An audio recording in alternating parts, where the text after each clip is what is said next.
সুস্মিতা একটা জিনিস দেখেছো? দেখেছি। কি বলো তো? হাঁসওয়ালা গাছে কুড়ি এসছে, ফুল ফুটেছে। আমি এটা বলবো, তুমি কি করে বুঝলে?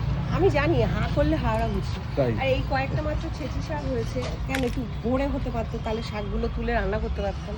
এই কয়েকটা শাক দিয়ে কি করব? আরো হবে যখন তখন ইয়ে করবে। এ দেখো বন্ধুরা, হাসনুহানা গাছের ডালগুলো ছেটে দিতে কুড়ি। হবে। ফুলও ফুটেছে। হাঁসনোহানায় শুধু কুড়ি এসছে তা না, রুদ্রা গাছেও কুড়ি এসছে। তা গাছে দেখিনি তো, প্রচুর কুড়ি এসছে।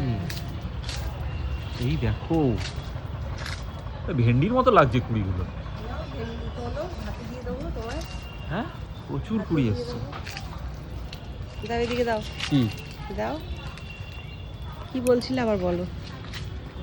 কি বলছি বলো, আনলাম যে এই যে কুড়িগুলো হুম, সেই ভেন্ডির মতো দেখতে। হ্যাঁ, তোমাকে ভাতে দিয়ে দেবো। না, আমি দেরি করবো না, আমি যাই। যাও। চিকেনটা এনে দিই। কি বলবো বন্ধুরা, সবজি রয়েছে, সেদিনকার ভর্তি করে সবজি আনলো, এখনো ফ্রিজে মাছ রয়েছে, তারপরেও চিকেন আনতে হবে। ছেলের বায়না। আমাকে কিছু ছেলে বলো বায়না না। করেছে, মা বলছে এনে দাও। হ্যাঁ, তা আমি তো আর চিকেন বায়না করিনি, আমি বলেছি যা আছে আমার হয়ে যাবে, কিন্তু ছেলে তো চিকেন ছাড়া মানে কিছু বোঝেই না, তা অনেক দিন বাদেই বলেছে, তা সেক্ষেত্রে এখানে ওকে কিছু বলার নেই, বুঝলে। আর তা অবশ্য ঠিক। হ্যাঁ, চিকেন অনেক চিকেন দিন। আমারও একটু মন করছে। হ্যাঁ, এটা বলো, আসল কারণটা বলো। আমি বলেছিলাম যা আছে তাই দিয়ে করে নি, বলছে না চিকেনটা নিয়ে আসি। ওকে, টাটা।